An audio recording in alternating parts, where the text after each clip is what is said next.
Scripture that spend their last days on futile things. And there are many people today that spend their last days on futile things. How many people on their deathbed say they wish they would have done more press conferences? I wish I would have done more politicking. I wish I would have done more fundraising. No, that doesn't happen. It virtually never happens. Ever. Even with the most successful people in the world. What you always get is, I wish I would have spent more time with my kids. I wish I would have spent more time with my grandkids. I wish I would have taken my wife on a date more often. I wish I would have spent more time at the church, investing in other people. You will never get people on their deathbed in the most truest, honest moment of their life that say, I wish I would have spent more time investing in worldly things that have no eternal significance. And so this is a question for our country, and here's really the question, and this is what we're going to take calls about in the last segment here in about 20 minutes. The question that voters need to be asking themselves is, should elected officials and other government leaders serve until they die, which is how things go now, or should they retire once they're physically and mentally unable to fulfill duties? That's the question we have to ask ourselves. And I think we all know the right answer. And this is not, a shot at older people, because as I mentioned, this is a equal opportunity situation. We're all going to be there. But with that being said, we cannot act as if we don't all know the cold, hard truth of humanity and life. And that truth is that at some point we are past our prime for whatever, fill in the blank, for whatever role, whatever duty we're talking about. At some point you get past your prime and it's time to move on to other opportunities. Our military has stringent age and health regulations and assessments and standards for a reason. Because for them, it's life or death. And it's the defense of our nation or the downfall of our nation. So that same standard should be applicable when talking about political leaders. We'll be back in a few.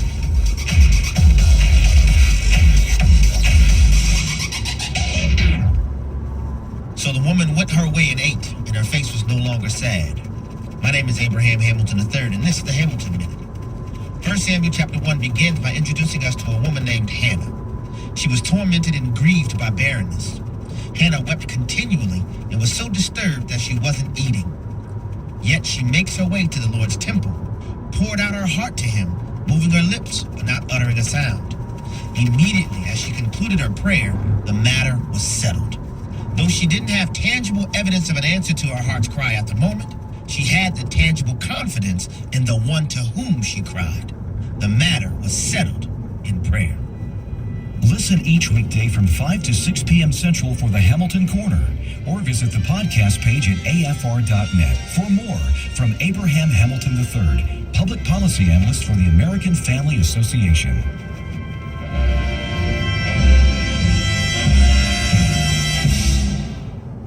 This is Raising Godly Girls Minute with Patty Garibay of American Heritage Girls. When you instruct your daughter to do something, empty the dishwasher, clean the bathroom, take the homework folder out of her backpack, how many times does it take her to listen and follow through? As a mom, I know it can feel limitless. More often than not, your daughter doesn't hear you because she's distracted. She's too caught up in whatever she's doing to hear you, a real live physical person in the room making noise and speaking directly. Imagine how God must feel in these instances of distraction. Because we can't see God, we have a bad habit of ignoring him in our daily life. Redirect your girl toward intentional God-seeking time. Consider how silent time or simply device-free time can provide room for an unseen God to become the main focus in her life. We are all called to raise up the next generation of Christian leaders. Learn more about empowering girls through the love of God at raisinggodlygirls.com. Hey friends, it's Jessica Peck, Dr. Nurse Mama, as your 1-minute parenting coach. Are you worried about the things facing your teens today?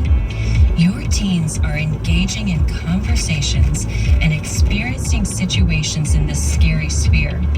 They are navigating new things in the context of social norms we just never had to face. They're making critical decisions in real time about how to respond. Many teens are not at all confident or comfortable with those decisions. They second guess themselves and wonder, did I do or say the right thing? Your kids need you to lead them well in this space. Be brave enough to intentionally initiate conversation on tough topics. Welcome being authentically awkward. Make sure they know there's always an open door for conversation on any topic. I'll see you on the Dr. Nurse Mama podcast here on American Family Radio. At the Core podcast are available at AFR.net. Now, back to At the Core on American Family Radio. Nope, YouTube, band, music. You're gonna talk about something else, and too many rules. Have to be careful what this ruling is all about. And I don't like the way the YouTube is doing this because of you cannot tell the truth. And this is something. This is not right for the freedom of speech and the Constitution, because that does not have any truth in the YouTube. It's only about to control the atmosphere, and you cannot say something that, something that trying to minimize our freedom of speech. And what is going to be happen is the government itself, YouTube government itself, will be controlled, and this is all happened in the AI is tracking down what you're saying, what you're not saying, and something like that. And finalized, it's on the way. That's you're gonna have to bow down. They're gonna do it something like they're gonna give you a right, and you have to bow down to the image of the YouTube itself is God, and this is a fanatic, and you don't want it to follow that rule. And I wish something that any other than the YouTube fanatic element controlling. So it is not right. So who have been around American Family Association for some time and American Family Radio might remember your name, but you were at one point director of American Family Studios for several years. But give us a little bit about your history here at AFA, and then we'll jump into your new role. Yeah, I came in 1998. Back in the class of 1998. I was 5 years old. I know, don't tell me that. Started in radio, and then was production director for a while. Actually helped get the Talk Network off the ground. Oh, wow. Had a role in a few other initiatives, and then ended up at American Family Studios for a number of years. Great team. Great team of people.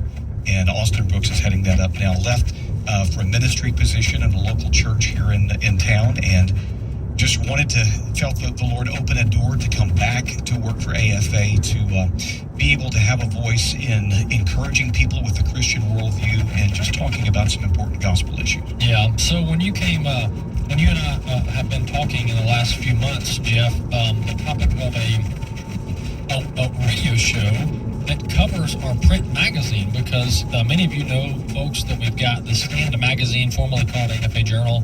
Been around since the mid-'80s. It's our premier print publication each month. 11 months out of the year, we do a combined edition for 2 months.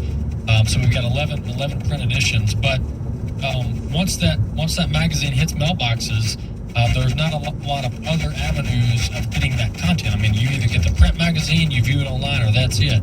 But we're adding in, Jeff, thanks to your creativity, we're adding in the radio version. So you're going to cover features and other content from this magazine. Well, I'm looking for it. I don't see it. Where is it on? Is it on AF4.net? It's launching this weekend. So you got a little bit ahead of yourself there, Wes. A little bit ahead of yourself. Carry on. So, Jeff, give us a little bit of backgrounder on this new show. Yeah, it's called The Stand Radio.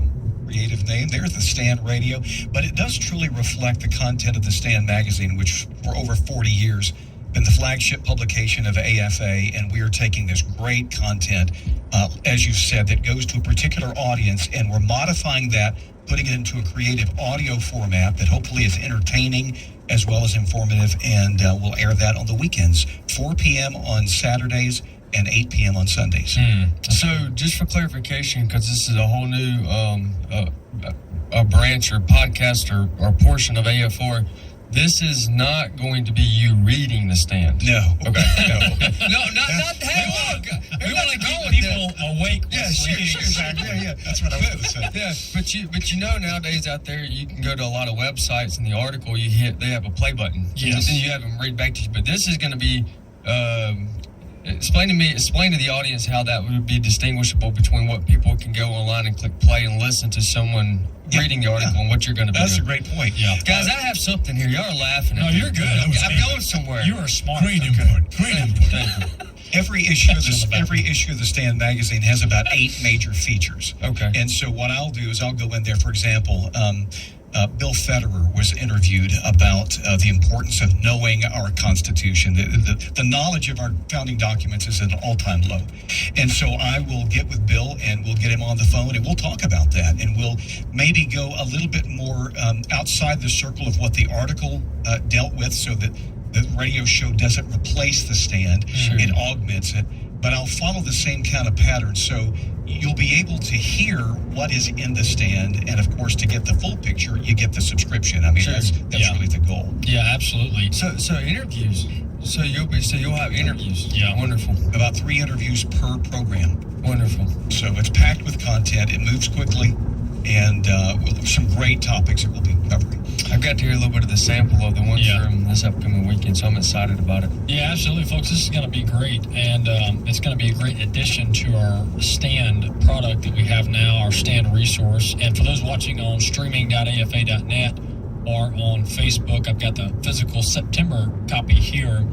And the way this is going to work, the way Jeff has it structured, is he's going to be interviewing. We know because of the print world, for those that are familiar with printing magazines or letters, that you obviously have to work ahead of time. It's not the internet. You can't just click publish and then it's out there. You actually got to work ahead of time. So Jeff's got these. Jeff's had this September edition in some form for probably a month now or longer. And so he's working ahead. He's already got 2 episodes done, and then he's going to publish those on Saturdays, and then it's going to re-air on Sunday. Jeff, this is. Let's talk a little bit more about what makes this slightly different than the print, because you alluded to it briefly in passing, but you're not just going and regurgitating or rehashing exactly what was in the print edition, although that's great content, but you're sometimes taking a slightly different angle, or maybe asking an additional question or two that wasn't asked in the magazine. I mean, obviously, when you have a writer in The Stand who interviews a Frank Turek, for example, they're going to ask certain questions, and we'll cover some issues with Frank. But I'll come back and I'll expand on that, and we'll go into maybe a little bit different direction. So, but between the two issues, the print issue and the program, you really get a large scope of what Frank has to offer on a particular topic. Yeah. So where would they find this? Is this, I know obviously on the radio network, but I'm guessing this will also be hosted on AF4.net. So it'll be archived? Yes, yeah, it'll be live on Saturday at 4 p.m. and then Sundays at 8 p.m. So we're going to air it twice over the weekend. And of course, it's going to be uploaded in the form of a podcast, as we do all of our shows. So you'll be able to go on a Saturday. Probably Jeff might even upload it for those who want to jump on it early maybe on like a Friday afternoon, but it'll be there in the form of a podcast. I got one as other well. question too. So, how in sync will this be with as it's hitting the mailbox? That's good. Perfectly in sync. Because you won't ever hear anything on the Stand radio program that you don't have in your mailbox currently. Gotcha. In other words, I'm not working on October's programs. Yeah. And so that's why I'm following the current issue of the Stand. So That's when it awesome. hits, people who subscribe really get the scoop because they get the issue 2 weeks earlier That's right. than anyone else, and so they'll get that information first, Oh, that's and then exciting. the radio program will follow that. Wonderful. Yeah, that's great. And what I love about our approach here, not to pat Wesley too much on the back. Listen, here, this but- I wish this was my idea. Yeah, This well, is it was awesome. Jeff's idea. It wasn't even my idea. That's I just thought it was a great idea. Yeah. But what I love about this and the way we are offering different resources for families and individuals around the country is that for some people, they like the physical copy. I mean, for some people they do, and I get it. We're in 2023. I'm not so old school that I don't use the internet, but God gave us feeling and touch. He created our hands, so we should use them. So that's why people love the print. So we offer the print, but then some people are audible. I mean, they just like to listen. Maybe while they're doing something else, they like Left to listen. me out. I like to do both. You like to What do about me? both. I can't do two things two? at once. Okay. Yeah, I can either read or listen, but I can't No, listen not at and the read. same time, but I do appreciate both options. Yes, I agree with Okay. that. Yeah, and most people do. Most people will drift back and forth. But Jeff, I think it's so important in this era to offer multiple means of delivering content. Yeah, any way that you can get this content out, we have to do that. There's so much that people need to be aware of, Wesley. And Walker, I'm so amazed at the number of people that aren't aware of things that are going on. And so any way that we can get this information out in ways that they can become involved, we'll be talking about grandparenting and ways that grandparents can follow a biblical model for influencing their grandchildren. Those are the kinds of things we're dealing with, and people need to be encouraged and to be aware of these things. Yeah, and Wesley, another thing that I think is important that we're doing is that this is applicable to the entire ministry, but we're not just covering stories. We're not like just a news outlet. We're just covering stories. But to Jeff's point, in the print magazine, in the online version, and in the radio weekend program, we're going to be offering practical tips on on godly living, on biblical living and biblical worldview. Absolutely. Now, I know you may or may not be prepared for this, but that's okay because it's all new. Can you possibly give us a sneak peek into next month, or is it this month, September? Yeah. Yeah, it's soon to be September. Yeah. Yes, we're going to talk with, in 2 weeks, we'll be talking with Dr. Jerry Newcomb. Dr. Jerry Newcomb's with D. James Kennedy's Providence Forum ministry, does a great work there. He's talking about the decline of patriotism.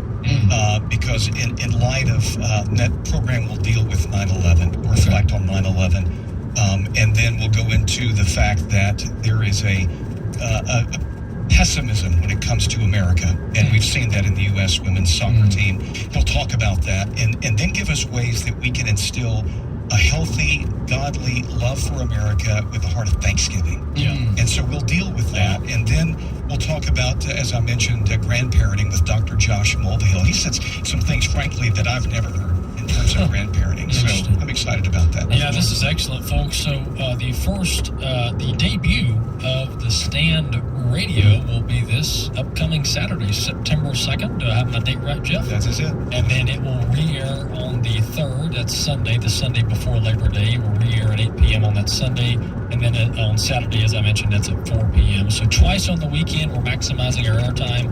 On the weekend, it's a 30-minute show, which in the broadcast world breaks down, Jeff, to about 28.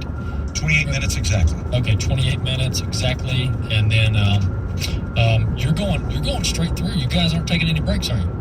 Yeah, as far as the 28 minutes. Oh no, there are no breaks. Yeah. Really? Okay. So as a matter of fact, we'll pack as much information as we can into that 28 minutes. Wow, okay. Right now, we're doing 3 interviews in that 28 minutes. Nice. So I'd like to keep the program moving quickly and get lots of great information, and then get out. Yeah. Well, this will be a very unique format, considering it's comparing to what we have on AFR and AFR.net. So Yeah, it'll be interesting. Yeah, exactly. It's really, it reminds me of our newscast with American Family News, but it's not 5 minutes, it's 28 minutes. But as far as the pace goes, I mean, you're hitting multiple issues, multiple topics, interviewing multiple people within 28 minutes. Yeah.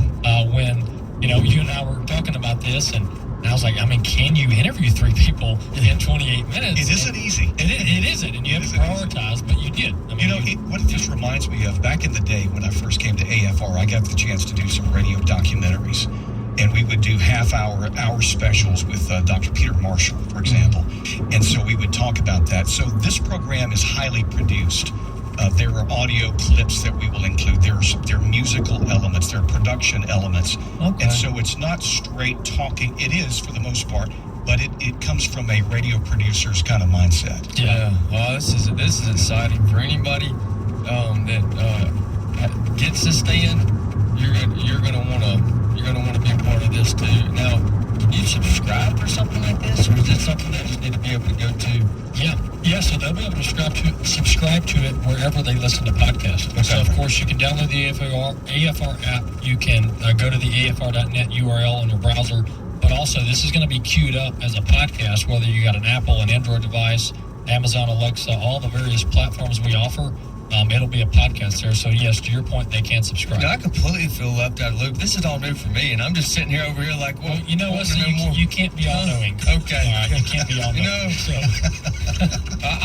I'm sincerely thrilled about this, though. I'm grateful this was somebody's idea, in this case Jeff's idea, and I'm glad that we're talking about it now. This is good stuff. Well, if you're excited and you've known tidbits about this, but you're learning more today, then how more excited should be our listening audience. Yeah, absolutely. So, folks, this is coming up this Saturday. Jeff Shambly is going to be the host and producer of the show each week. It will air each Saturday at 4 p.m., Sundays at 8 p.m., and will be queued up in the form of a podcast on the AFR app, AFR.net, and wherever you listen to podcasts. So go there and check it out. The Stand Radio coming this Saturday, September 2nd. Jeff, thanks so much for coming on. Thanks for the opportunity. All right, Wesley, better luck next week. Yeah, I'll go get my own coffee now that we're headed to a break. I don't mind doing it if I got to. So. Yeah. Well, hey, we do got some good coffee around here. Where can they get our AFA coffee? Yeah, resources.afa.net, resources.afa.net. Very good plug there. You can get our American Family Coffee. Order it just in time for Thanksgiving and Christmas. We'll see you next segment, and we'll take your calls, 888-589-8840, 888-589-8840, and we're going to talk about how old you should be in serving in government. We'll be back in a few.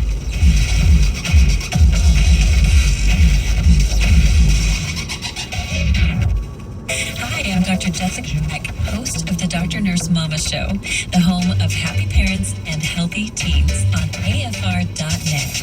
I serve as your expert guide to engage, equip, encourage, and empower you to navigate life's toughest issues with your teens. We explore health impacts and home strategies to create a safe space in an unsafe world. The Dr. Nurse Mama Show on AFR.net. Going back to school can be stressful. New classes, new teachers, a new schedule. It can be overwhelming. Parker May reminds us school in general carries its own special stresses, but they can be overcome. In her article, Overcoming School Stress, Parker pulls the focus from the unknown to the one who knows the future. Remembering God's ability to take away the stress can make this school year the best yet. Read Overcoming School Stress today at afa.net/thestand. The following is not an actor, but a real-life story from Trinity Debt Management.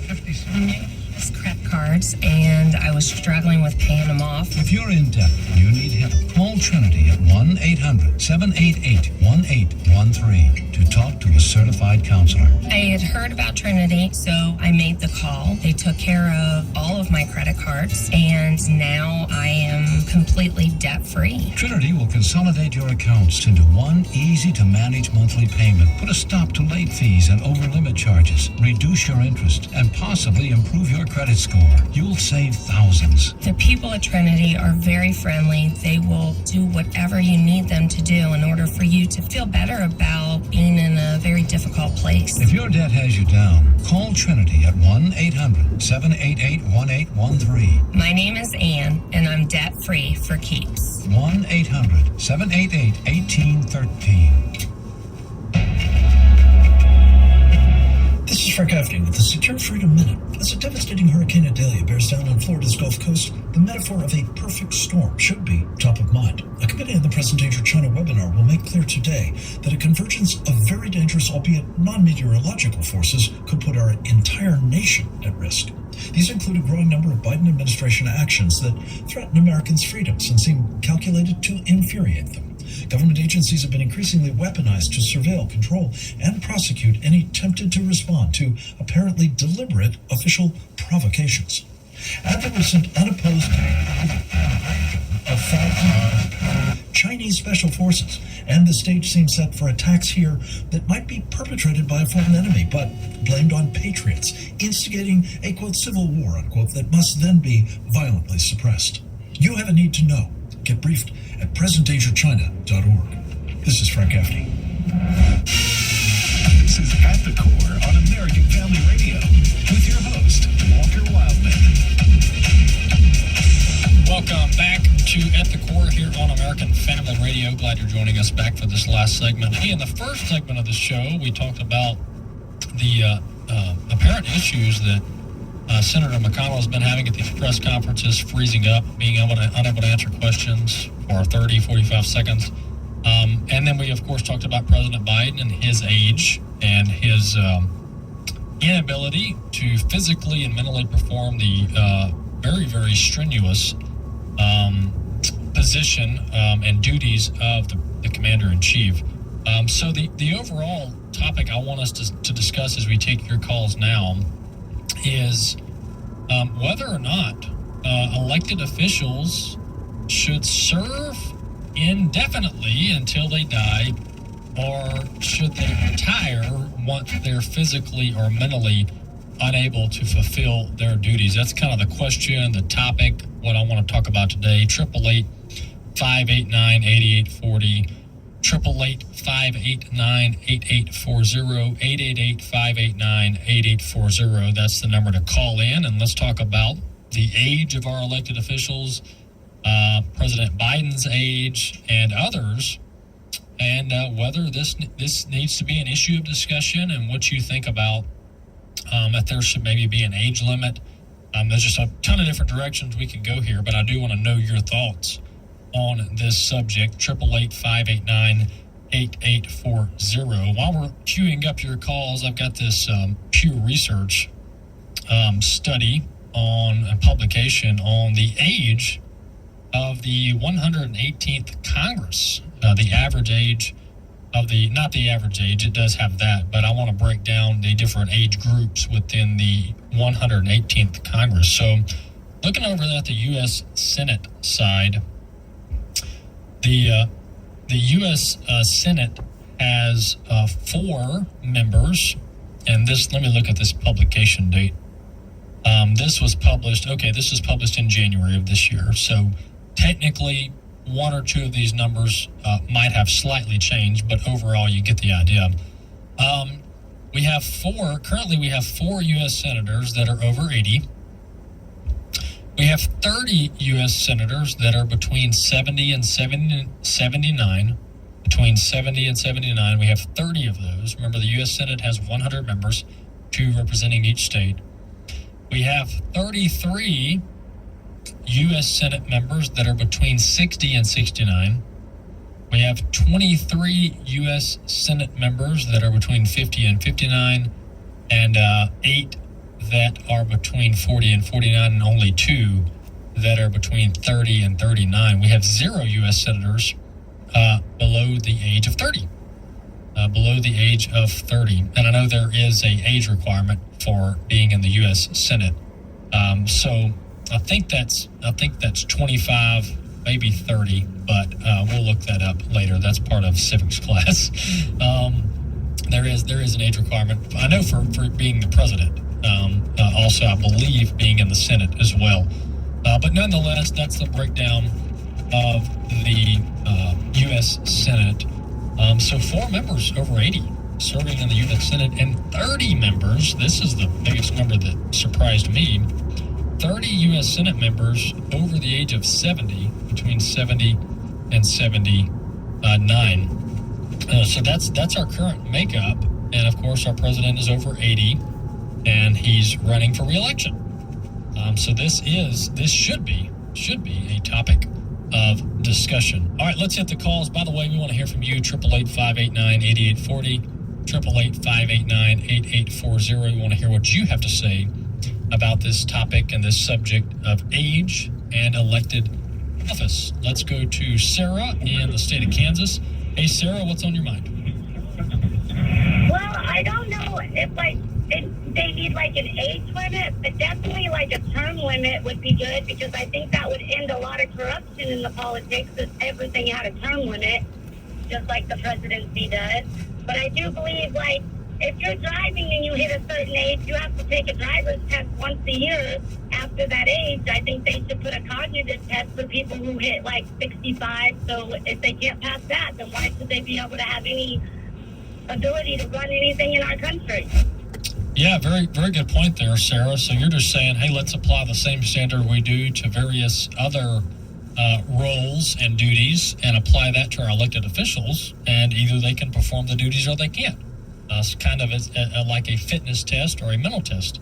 By the way, to answer my own question, a person must be at least 25 years old in order to serve in the House of Representatives.